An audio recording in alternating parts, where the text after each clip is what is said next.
জননীকে দাও গো নাজাত।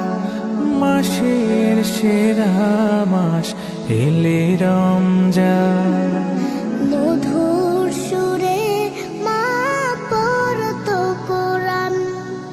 মাসের সেরা মাস এলে রমজান, মধুর সুরে মা পড়তো কোরআন। আজও কানে ভাসে সেই তেলাওয়াত, হৃদয় বিনয় বাজে সেই তেলাওয়াত।